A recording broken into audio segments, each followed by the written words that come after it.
Again, my name is Nancy Scola. I'm a senior technology reporter at Politico. Can folks hear? Is that? Okay, there's a lot of those. And I'm based in Washington, D.C. I'm thrilled to be here, even though I meant a very early train. So I'm looking forward to when we get that high-speed rail up and running. So let's get that done, folks. So we talk a lot about, in the field of smart cities, we talk a lot about grand visions for smart cities. We don't talk as much about the nuts and bolts of actually executing upon this work at the city level inside government. So we have a great panel today to talk about that sort of things in depth. So to my left is Todd Asher. Did I get that? Yes. Okay, thank you. That's right. Todd is a senior member of the media and technology team at Bloomberg Associates, which describes itself as a philanthropic consulting firm working with local governments. To Todd's left is Jeanethe Falvey. She's one of the digital leaders working on this stuff on the ground. She is the chief digital officer of the city of Boston. To Jeanethe's left is Gur Barron. Gur is the CTO of the city of Amsterdam. So Todd and Bloomberg Associates are out today. You will see, I think they're on your seats, maybe they're in the front row here, is a report that they've come out. They've talked to leaders in 22 cities around the world, from Chicago to Copenhagen, who work in sort of digital cities work, and interviewed them about the tools that they're using, the tools, technologies, and platforms, and how well it's going for them. So we're going to start it off with Todd talking a little bit about Todd. What was the impetus for actually doing this report? Well, largely the work that we do at Bloomberg Associates is all part of the Bloomberg philanthropy. So it's all nonprofit. There's no cost to the cities that we work in. And when we go into a new city, typically we work for 2 years, and at the outset we define a scope of work that we're going to endeavor to help them with. And the first thing that cities typically say to us are, what are other cities that they consider peers doing in this space? And so we thought that rather than reinventing the wheel each time that we work with a new city, that we could go out to a number of the cities that we have formal and informal relationships with and ask them to help do an inventory of what cities are using in social media, in artificial intelligence, in websites, so that we could have a de facto place to go to share with cities. Okay, excellent. And Jeanethe, you were featured in the report pretty prominently. One of the things that's discussed in the report is the work that you've done in the city of Boston to rebrand the city, which is a bit of a challenge with a 400-year-old city. Can you talk about why that work, which ranges from talking about fonts and colors to how to photograph the skyline to how to write with optimism on the city website? Why is that important? How does it fit into this bigger picture work around digital government? Great, thank you so much. Yeah, so it's great to be featured. Boston always loves call out of attention. Which page are you on, do you know? I think it's like 5. It's pretty awesome. Thanks, guys. So I started with the city of Boston about 7 months ago, and honestly, the fact that the city had taken its branding so seriously, it was so important to them, was one of the reasons that attracted me to it. I realized that there was a mayor and a digital team and an entire department that was really behind the city's online presence, and having that internal buy-in is so critical. Having worked at the federal government before and kind of been on the other side of the wave trying to push that forward, it was really nice to come into a place that had momentum of this and the recognition of this at the forefront of what they do. So yes, the rebrand of the city was intended to modernize Boston's front face. There's still a time and place for the use of the official seal, but at the time when the branding was newly conceived, there are over 40 city seals, versions of that, in use at the time. And so public works trucks, anything around City Hall, wayfinding signage, all looked different. And so there was a bit of confusion for constituents, certainly. Am I interacting with the official city of Boston when I'm seeing somebody in a uniform or seeing something in the mail? We still get questions today if something's not perfectly branded. We get people asking us, is this spam? When we're asking them to, reminding them about their property taxes. So it was a really important thing to streamline that external face of what Boston looked like. And there were a lot of community meetings to bring people along. Everything is very intentional. There's a reason why the new B doesn't really reflect the stereotypical Boston accent. In fact, certain community members said, you know what, don't go with the whole Boston thing. That doesn't really represent us. It represents some of Boston. So even down to the color choice was about, is this accessible? Can anyone with visual impairment actually interpret on the site? And if there's screen readers, can they interpret the difference between an illustration and the text? So it's just all very, very, I'd say modern, but focused on community accessibility. And all of this is open. Anyone and any other municipality, any other organization can read what is behind what we did at boston.gov/writing and boston.gov/brand. We're very open to sharing this, and others can take it and learn. Okay, excellent. And Ger, Amsterdam is also in the report. And Amsterdam has a reputation of being one of the most advanced cities in the world when it comes to digital government. Is that a deserved reputation? Well, no, not for the last years, I would say. At the moment, yes, probably. I mean, we went in the Dutch ranking for most only Dutch cities. We went from 146 in the Netherlands to number 2 in the last 2 years. So we're progressing, I would say. So I think city government has a lot of work to do, I would say.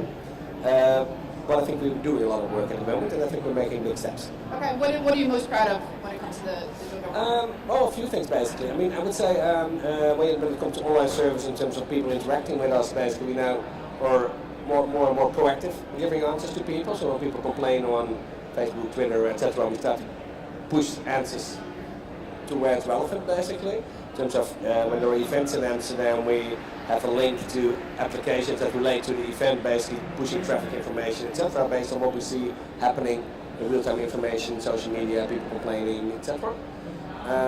We use artificial intelligence or machine learning, to be frank, to make categorizations of people who tell us there's something wrong. We automatically route it to the people who actually can solve the problem and not to, well, a call center or a database, etc. So there's a bunch of things actually now doing. And what's cool actually as well, a lot of questions come to us about, hey, is there an event this evening, a concert or what festival, whatever. So we created a chatbot now for these types of questions basically. So people don't call or, well, a call center anymore. It's actually meant to help people when they're in need. Okay, excellent. So Ger is a Chief Technology Officer. Jeanethe, you are Chief Digital Officer. Todd, does the titles that people have in government who are doing this work, does that matter? Did you find that in your report that matters? I think what matters the most, regardless of the title, is that the roles have the ability to look across departments. In New York City, there's roughly 80 agencies that comprise the mayor's office. And so to have a CTO or a CDO in the role where they can help to serve not only the mayor's office, but all of the departments that are delivering services to people.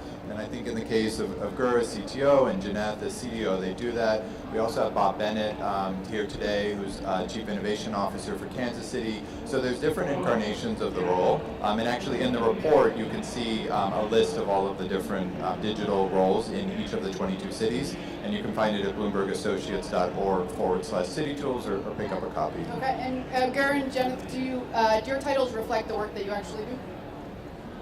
Absolutely. So my purview is to focus on the online-facing work and content that City of Boston's responsible for. So Boston.gov and City of Boston social media accounts. And to Todd's point, I love the ability and the flexibility to work with other programs and departments, of which there are over 75 in Boston, to ensure that their outreach goals are actually being met. So we're working systematically with everyone to say, who are your goals, what audience are you trying to reach, and how can our team help? So that centralization for me is really important. Well, I don't care too much about titles, to be frank. I mean, we're doing digitalization as well. I mean, I think Todd is right, basically. It's the position where you run an organization, basically, and we have the mandate to actually work with every department in the city to not harass citizens with our segmentation and the stuff we do, but we are overlaying program, basically working with every, well, literally, except for one department, to be frank. We have 32 departments. We work with everyone except one department, I won't tell who, but we work with all of them.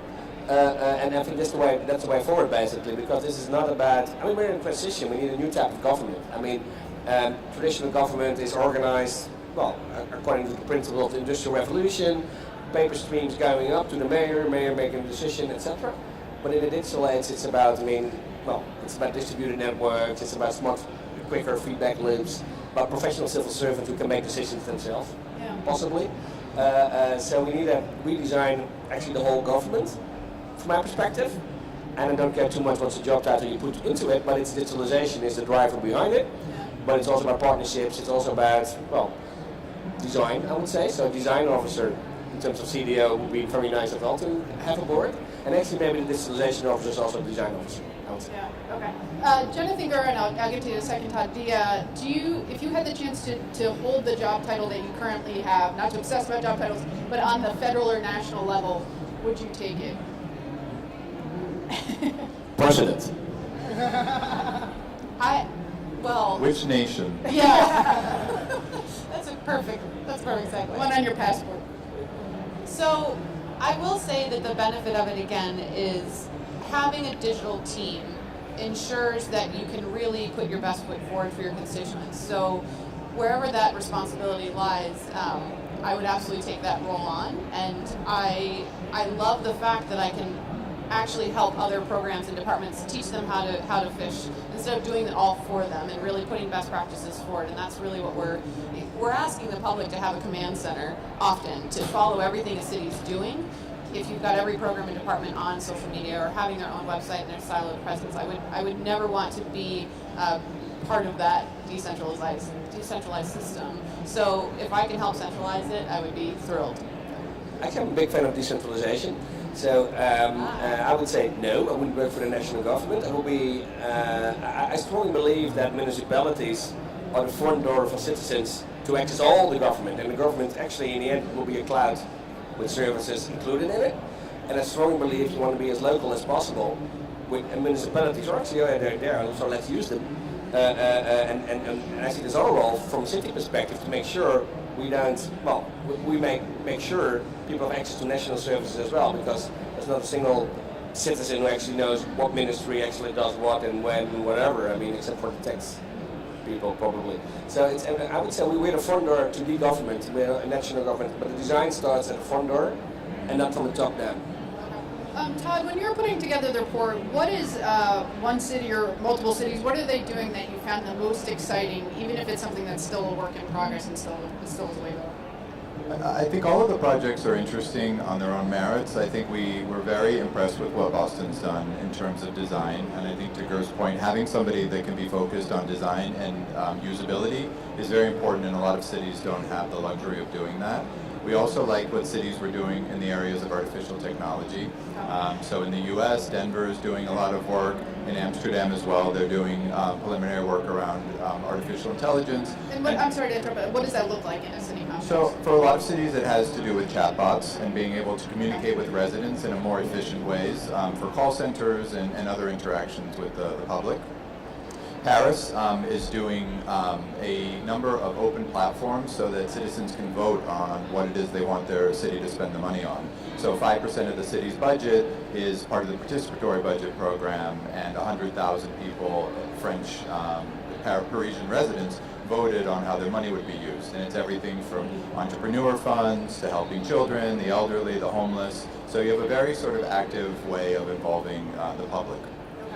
And Jeanethe, is there something that other cities are doing that you would like to adopt in your city? Particularly exciting? Yes. I like the Paris example, which is also in other cities, that you actually create budget, but it's a bit substantial, because I mean the municipality of Paris has a budget of, I would estimate at 15 billion or something, so they have a serious budget, so 5% actually is serious money, and that's a bit different than the most voting stuff we do, which is about voting for a nice playground or whatever. I mean, it's very small. We do have a whole bunch of tools involving people and to vote on the color of a bridge or whatever, etc. We'll make that more fundamental. And then when you look at Estonia and other countries, you see that digital is at the starting point from decision making in terms of transparency, etc. And on the other hand, I do like also, the example of Boston is actually great. You see what makes a difference when you start to think digital.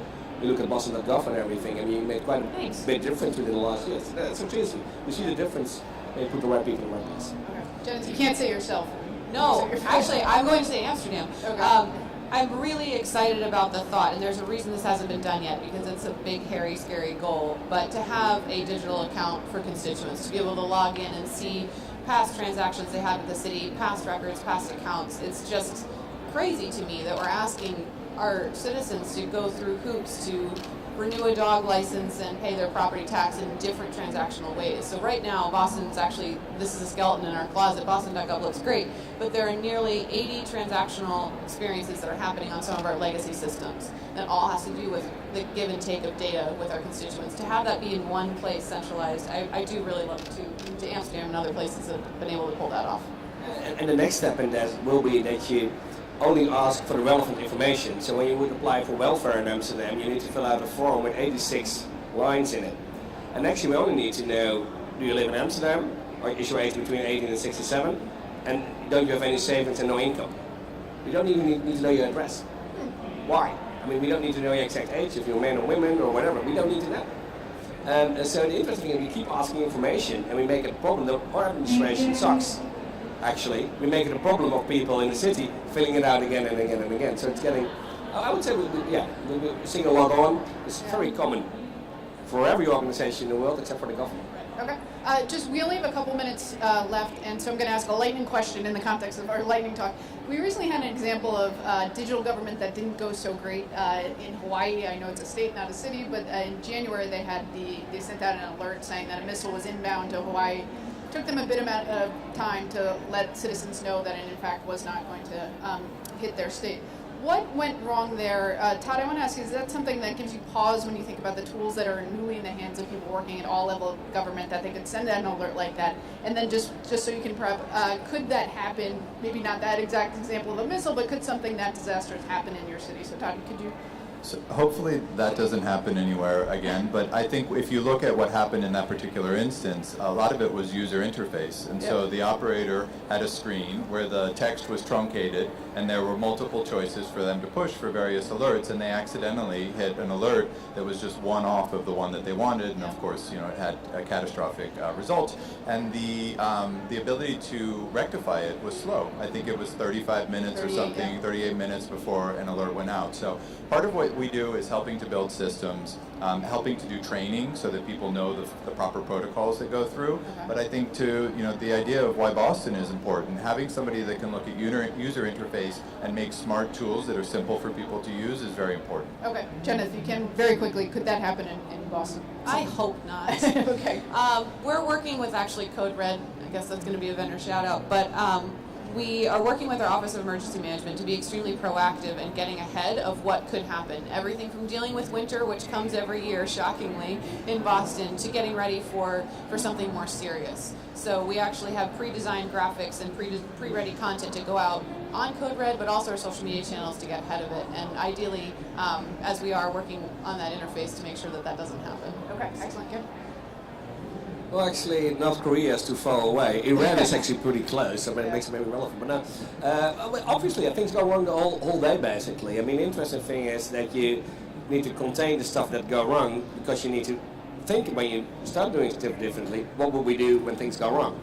And is there a communication protocol? Can we shut down something, etc.? Yeah. So we try to, so obviously, yes, things can go wrong, like in a paper world, I would say. Yeah. But I think we contain it pretty well. Okay, excellent. Thank you all very much. Thank you for coming. I appreciate it. There are copies of the Bloomberg Associates report on the front chairs here, so you can pick up on one on your way. And thank you to our panelists very much. Thank you.